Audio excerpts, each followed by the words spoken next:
the pleasure to present to you Dr. Martin Luther King, Jr.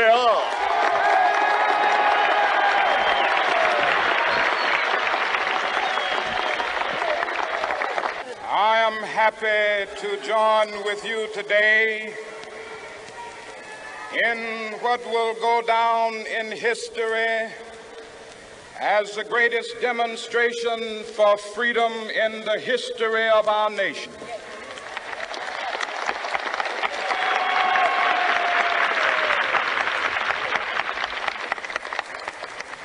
Five score years ago, a great American in whose symbolic shadow we stand today signed the Emancipation Proclamation. This momentous decree came as a great beacon light of hope to millions of Negro slaves who had been seared in the flames of withering injustice. It came as a joyous daybreak to end the long night of their captivity. But 100 years later, the Negro still is not free. 100 years later, the life of the Negro is still sadly crippled by the manacles of segregation and the chains of discrimination. 100 years later, the Negro lives on a lonely island of poverty in the midst of a vast ocean of material prosperity. 100 years later, the Negro is still languished in the corners of American society and finds himself in exile in his own land. And so we've come here today to dramatize a shameful condition. In a sense, we've come to our nation's capital to cash a check. When the architects of our republic wrote the magnificent words of the Constitution and the Declaration of Independence, they were signing a promissory note to which every American was to fall heir. This note was a promise that all men, yes, black men as well as white men, would be guaranteed the unalienable rights of life, liberty, and the pursuit of happiness. It is obvious today that America has defaulted on this promissory note insofar as her citizens of color are concerned. Instead of honoring this sacred obligation, America has given the Negro people a bad check, a check which has come back marked insufficient funds.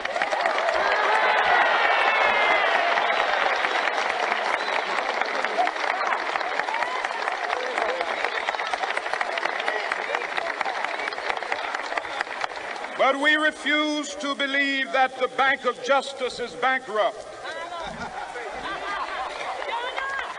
We refuse to believe that there are insufficient funds in the great vaults of opportunity of this nation. And so we've come to cash this check, a check that will give us upon demand the riches of freedom and the security of justice.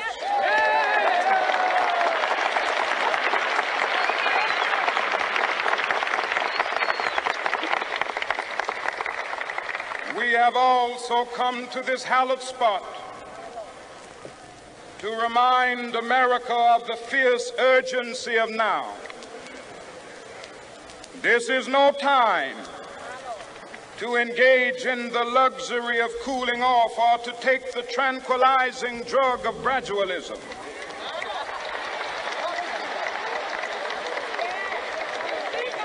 Now is the time to make real the promises of democracy.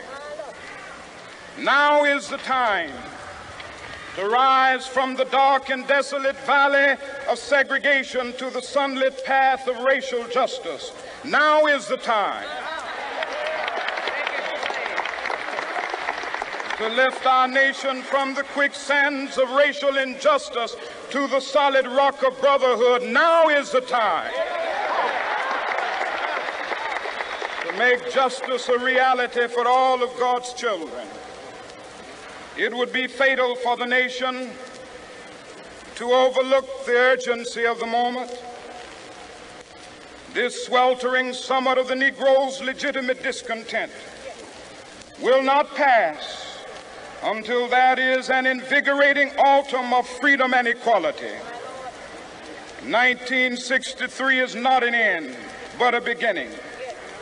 Those who hope that the Negro needed to blow off steam and will now be content will have a rude awakening if the nation returns to business as usual.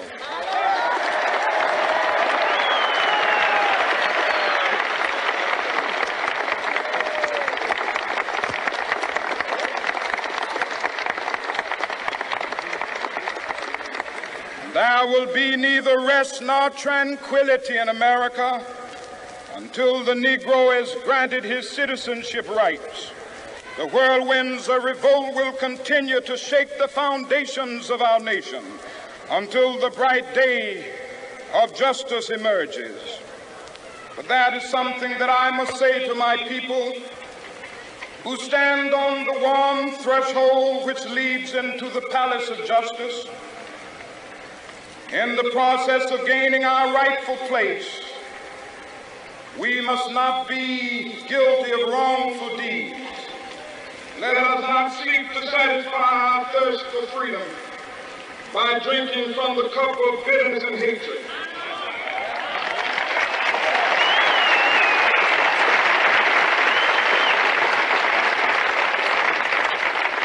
We must forever conduct our struggle on the high plane of dignity and discipline. We must not allow our creative protest to degenerate into physical violence.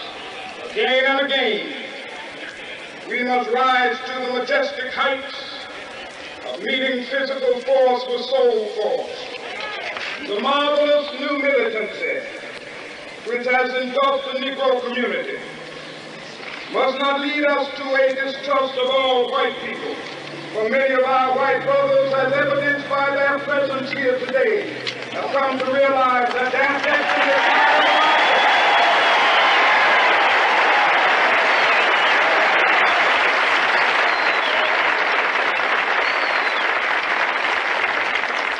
they have come to realize that their freedom is inextricably bound to our freedom.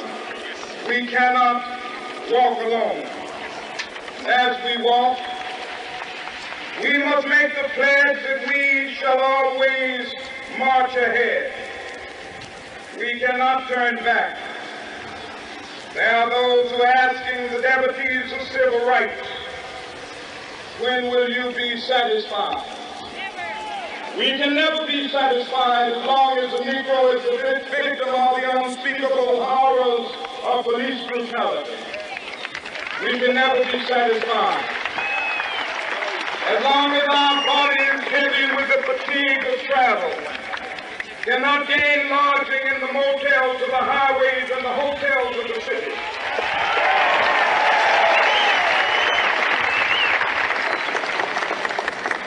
We cannot be satisfied as long as a Negro in Mississippi cannot vote and a Negro in New York believes he has nothing for which to vote.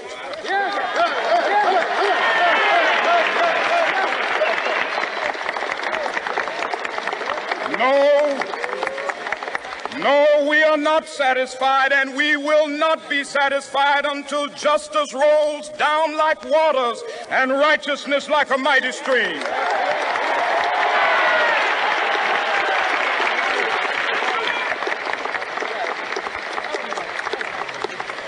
I am not unmindful that some of you have come here out of great trials and tribulations. Some of you have come fresh from narrow jail cells. Some of you have come from areas where your quest for freedom left you battered by the storms of persecution and staggered by the winds of police brutality. You have been the veterans of creative suffering. Continue to work with the faith that unearned suffering is redemptive. Go back to Mississippi. Go back to Alabama. Go back to South Carolina. Go back to Georgia. Go back to Louisiana. Go back to the slums and ghettos of our northern cities, knowing that somehow this situation can and will be changed. Let us not wallow in the valley of despair. I say to you today, my friends,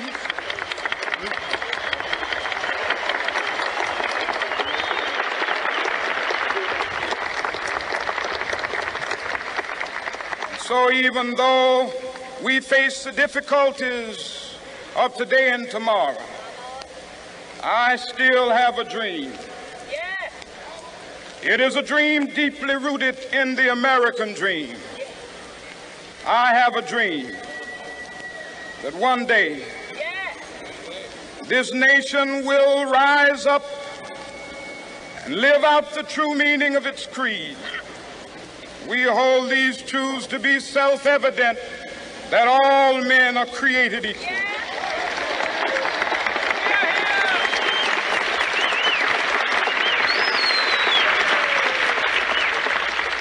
I have a dream that one day on the red hills of Georgia, the sons of former slaves and the sons of former slave owners will be able to sit down together at the table of brotherhood. I have a dream that one day,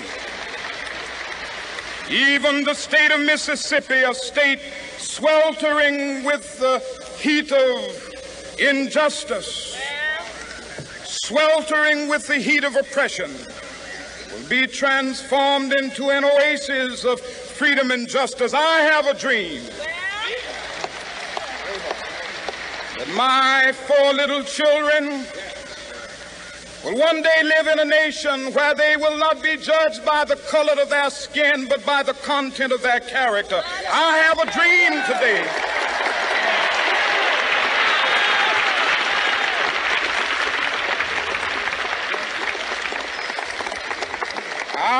a dream that one day down in Alabama, with its vicious racists, with its governor having his lips dripping with the words of interposition and nullification, one day right there in Alabama, little black boys and black girls will be able to join hands with little white boys and white girls as sisters and brothers. I have a dream today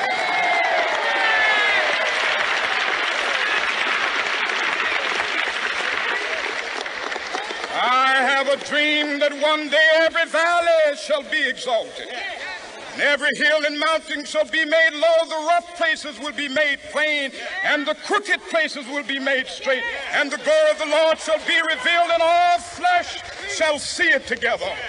This is our hope. This is a faith that I go back to the South with. With this faith, we will be able to hew out of the mountain of despair a stone of hope. With this faith, we will be able to transform the jangling discords of our nation into a beautiful symphony of brotherhood. With this faith, we will be able to work together, to pray together, to struggle together, to go to jail together, to stand up for freedom together, knowing that we will be free one day. This will be the day. This will be the day when all of God's children will be able to sing with new meaning, "My country, tears of thee. Sweet land of liberty, of thee I sing. Land where my fathers died, land of the pilgrim's pride. From every mountainside, let freedom ring. And if America is to be a great nation, this must become true. And so let freedom ring. From the prodigious hilltops of New Hampshire, let freedom ring. from the mighty mountains of New York. Let freedom ring from the heightening Alleghenies of Pennsylvania. Let freedom ring from the snow-capped Rockies of Colorado. Let freedom ring from the curvaceous slopes of California. But not only that, let freedom ring from Stone Mountain of Georgia. Let freedom ring from Lookout Mountain of Tennessee. Let freedom ring from every hill and molehill of Mississippi, from every mountainside. Let freedom ring, and when this happens, when we allow freedom to ring, when we let it ring from every village and every hamlet, from every state and every city, we will be able to speed up that day when all of God's children, black men and white men, Jews and Gentiles, Protestants and Catholics, will be able to join hands and sing in the words of the old Negro spiritual, free at last, thank God Almighty, we are free at last.